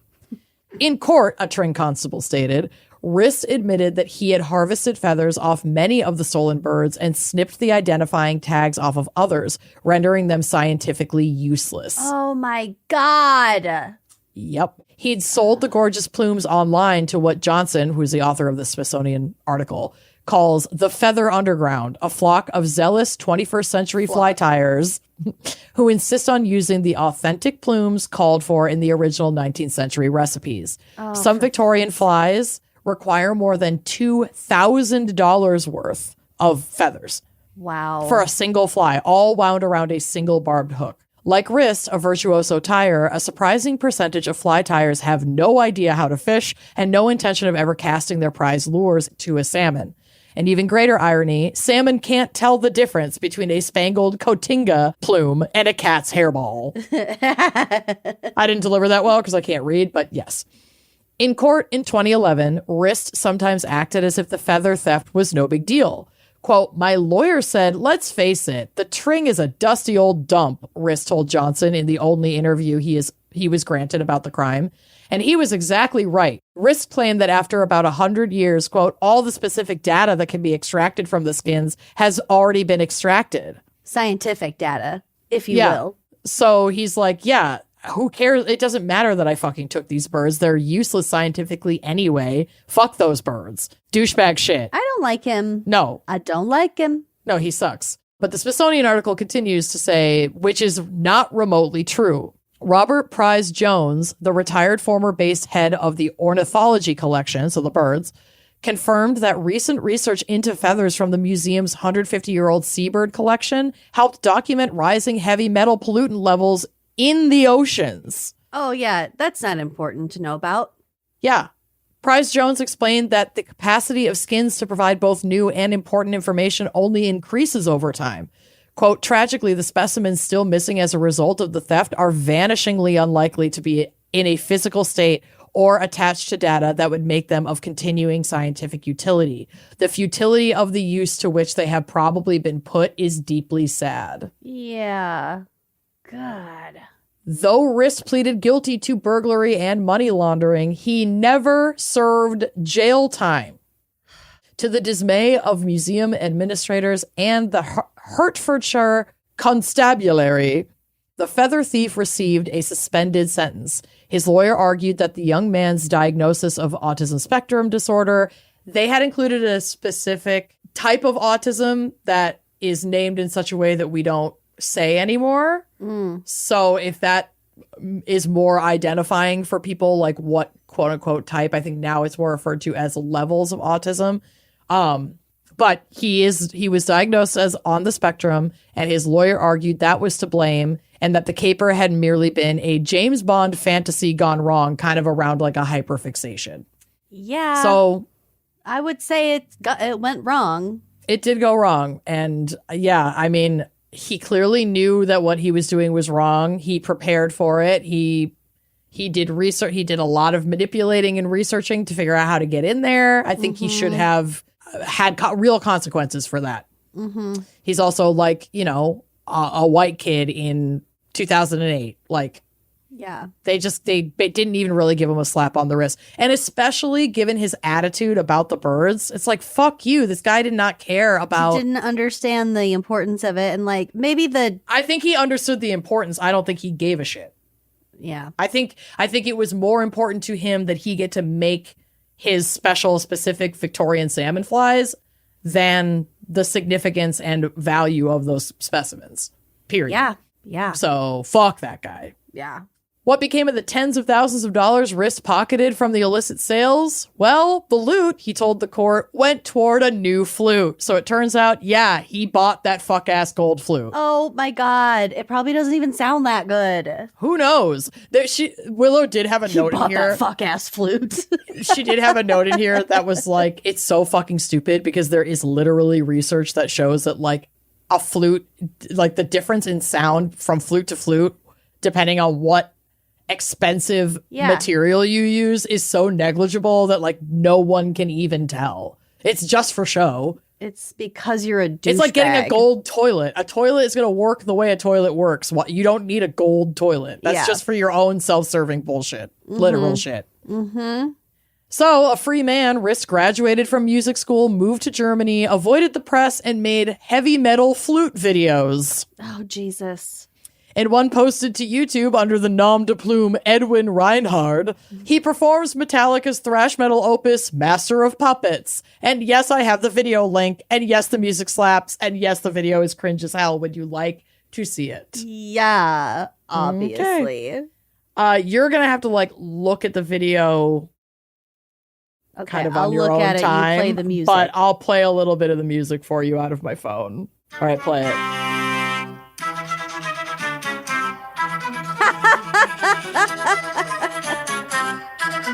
Look at him go! Oh, he's wearing like 4 different outfits. He looks like Chris Angel Mind Freak, kind of. Yes, he does. What's that bed thing? You know what? I don't know. Oh! Yeah, he's really going for it.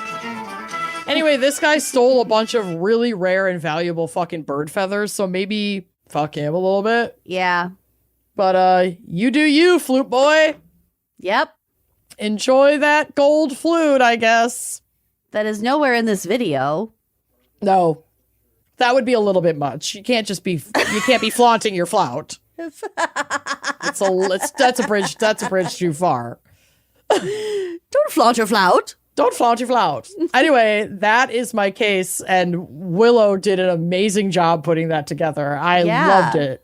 Willow, this was a great topic. Thank you for your fan pick. Thank you for your support on Uncorked, and thank you for the photo of Willow the dog. Willow, yourself. All right. Well, that does it for this week's episode. As always, go join us on Uncorked. big.naturals.monthly and then join us on Uncorked. Big.naturals.monthly. Show us your naturals at showusyournaturals@gmail.com. We'll put your naturals up on Big Naturals Monthly. Your go-to place for Big Naturals. Every month. Every day. All right. Thank you so much. We'll see you next week. Bye-bye. Thanks for listening to Wine and Crime. Our cover art is by Danielle Sylvan. Music by Phil Young and Corey Wendell. Editing by Jonathan Camp. Our production manager is Andrea Gardner. For photos, sources, and other resources, head to wineandcrimepodcast.com. You can follow us on all the socials at Wine and Crime Pod. If you'd like to show your support and get access to all sorts of wine-fueled bonus content, check out our premium channel at wineandcrimepodcast.com/uncorked. Cheers!